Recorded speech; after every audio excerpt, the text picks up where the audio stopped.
ফদে উল্টি মাল সব দেখে নিচ্ছে, চুরমার করে দিয়েছে, সব দেখে নিয়েছে, কোনো কিছু পাইনি।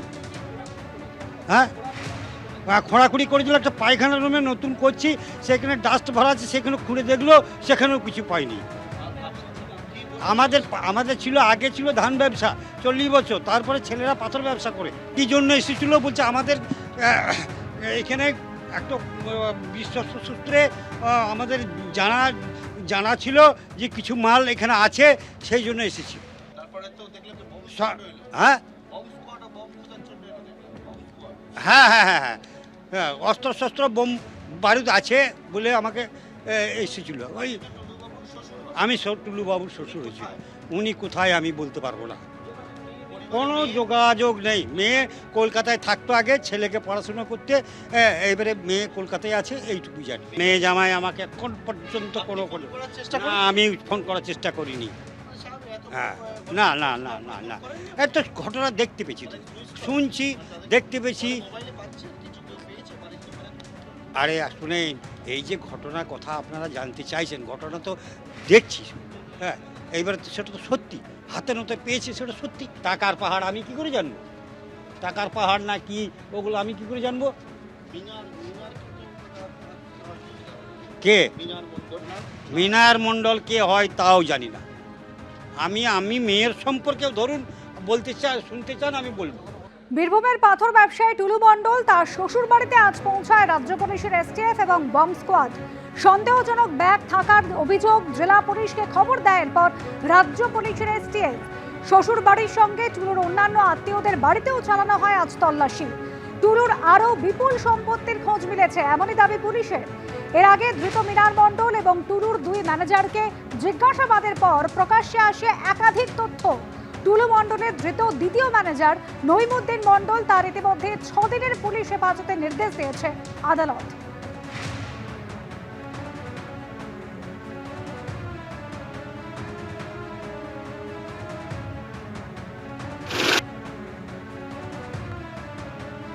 45 মিনিট আগে বীরভূম জেলা পুলিশের বম্ব স্কোয়াড তারা এসে পৌঁছেছে পাড়ুইয়ে টুলু মণ্ডলের যে শ্বশুরবাড়ি, সেই শ্বশুরবাড়িতে।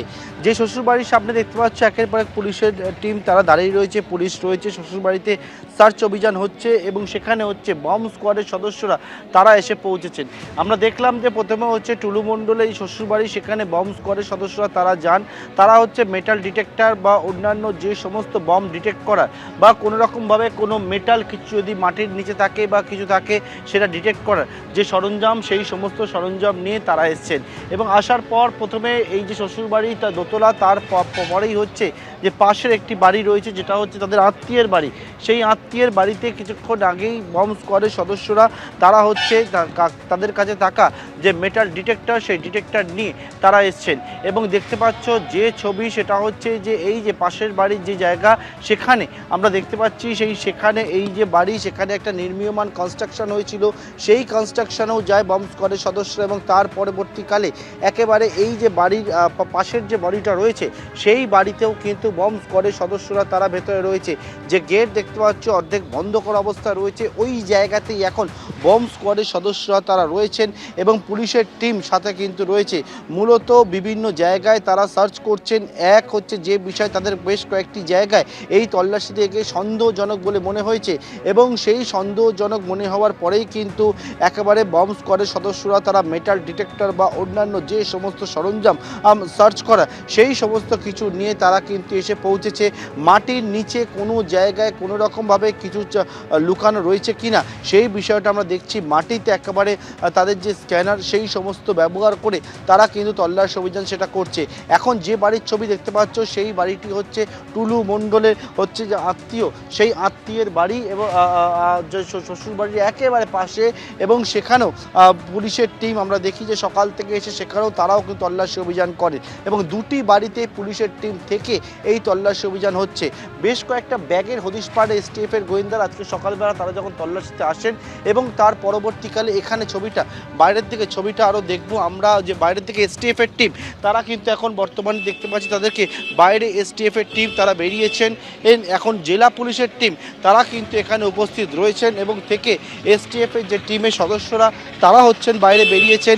দেখতে পাচ্ছি আমরা এবং এসটিএফ এর টিমের পাশাপাশি বেঙ্গল পুলিশের অর্থাৎ বীরভূম জেলা পুলিশের যে টিম তারা এসছেন। এসটিএফ এর টিম এখান থেকে বেরিয়ে যাচ্ছেন এবং এসটিএফ এর টিম এখান থেকে বেরোচ্ছেন। আমরা দেখতে পাচ্ছি এসটিএফ এর একজন এসপি পদমর্যাদার অফিসার তিনি রয়েছেন এখানে এবং চিকিৎসার জন্য বিদেশ যাত্রার আবেদন জানিয়েছিলেন অভিষেক বন্দ্যোপাধ্যায়, কিন্তু বিদেশ যাত্রার অনুমতি দিল না কলকাতা হাইকোর্ট। একই সঙ্গে এই মামলা খারিজ করে দিল কলকাতা হাইকোর্ট। যেহেতু একাধিক মামলা এই মুহূর্তে বিচারাধীন, তাই এখন বিদেশ যাত্রার অনুমতি দেওয়া সম্ভব নয় জানিয়ে দিল কলকাতা হাইকোর্ট।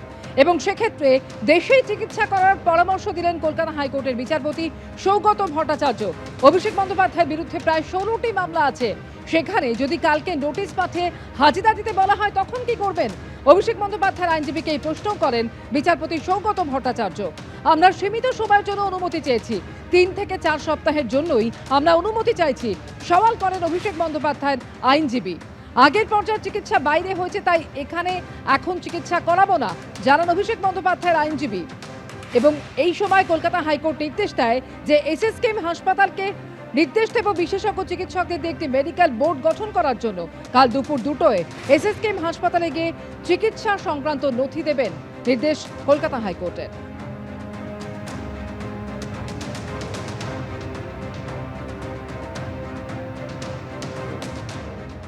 কোটি কোটি ভারতবাসী সব কি বিদেশে যায় চিকিৎসা করতে, নাকি তারা না বিদেশ না গেলে মরে যাচ্ছে লোকে? দেশের ডাক্তার, দেশের হসপিটাল সিস্টেম, চিকিৎসা ব্যবস্থার উপরে কোনো বিশ্বাস নেই। এই জন্য তো চিকিৎসা ব্যবস্থাটা আমাদের পশ্চিমবঙ্গে ডুবে গেছে। কলকাতা হাইকোর্টের বিচারপতি সৌগত ভট্টাচার্য তিনি আজ মন্তব্য করেন যে অভিষেক বন্দ্যোপাধ্যায়ের বিরুদ্ধে প্রায় 16টি মামলা রয়েছে, সেখানে যদি কালকে নোটিশ পাঠিয়ে হাজিরা দিতে বলা হয় তখন কি করবেন? অভিষেক বন্দ্যোপাধ্যায়ের আইনজীবীকে প্রশ্ন করেন মাননীয় বিচারপতি। সীমিত সময়ের জন্য অনুমতি চেয়েছি, 3-4 সপ্তাহের জন্য আমরা অনুমতি চাইছি, সওয়াল করেন অভিষেক বন্দ্যোপাধ্যায়ের আইনজীবী। আগের পর্যায়ে চিকিৎসা বাইরে হয়েছে, তাই এখন এখানে চিকিৎসা করাবো না জানান অভিষেক বন্দ্যোপাধ্যায়ের আইনজীবী। এসএসকেএম হাসপাতালকে নির্দেশ দেব বিশেষজ্ঞ চিকিৎসকদের নিয়ে একটি মেডিকেল বোর্ড গঠন করার জন্য। কাল দুপুর 2টোয় এসএসকেএম হাসপাতালে গিয়ে চিকিৎসা সংক্রান্ত নথি দেখান। আগামী পরশু এসএসকেএম হাসপাতালে আদালতে তাদের রিপোর্ট পেশ করবে, সেই পরামর্শ মেনেই পরবর্তী পদক্ষেপ করা হবে প্রাথমিক পর্যবেক্ষণে জানান মাননীয় বিচারপতি। কলকাতা হাইকোর্টের রায়কে স্বাগত জানাচ্ছি, কারণ আমাদের একটা আশঙ্কা ছিল যে এই চোখ দেখানোর অজুহাতে তার যেহেতু ডিপ্লোম্যাটিক পাসপোর্ট রয়েছে, ডিপ্লোম্যাটিক ইমিউনিটি রয়েছে, লাল রঙের পাসপোর্ট নিয়ে চোখ দেখানোর অজুহাতে তিনি বাইরে গেলে তিনি আর ফিরবেন না। মহামান্য আদালত বলছেন যে এই মুহূর্তে চিকিৎসাটাই সবথেকে গুরুত্বপূর্ণ, কোথায় চিকিৎসা হচ্ছে সেটা বিষয় নয়। উত্তর হচ্ছে আমি আগে যেখানে চিকিৎসা করিয়েছি সেখানেই যেতে চাই, এসএসকেএম হাসপাতালে আমি যাব না। মানে আদালতেরও ঊর্ধ্বে আসলে মানে পিসির অভয়ারণ্যের মধ্যে থাকতে থাকতে গোটাটাই যেহেতু মগের মুলুকে পরিণত হয়েছিল, মানে আদালতের কথাও, হাইকোর্টের কথাও কিছু নয়, সুপ্রিম কোর্টের কথাও কিছু নয়, আমি যাব না। আর এটাও গুরুত্বপূর্ণ, এটাও তদন্ত করে দেখা দরকার, মানে এটাও খুব ইম্পর্টেন্ট যে জন হপকিন্সের মতো হাসপাতাল, সেই হাসপাতালের প্রেসক্রিপশনে যদি রেজিস্ট্রেশন নাম্বার না থাকে ডাক্তারের, তো সেটাও কোথায় ক্যামাক স্ট্রিটে বসে ফর্জারি হয়েছে কিনা সেটাও দেখা দরকার, কারণ উনি এই ধরনের ব্যাপারে অসম্ভব পারদর্শী আর কি। এবিপি আনন্দ, এগিয়ে থাকে, এগিয়ে রাখে।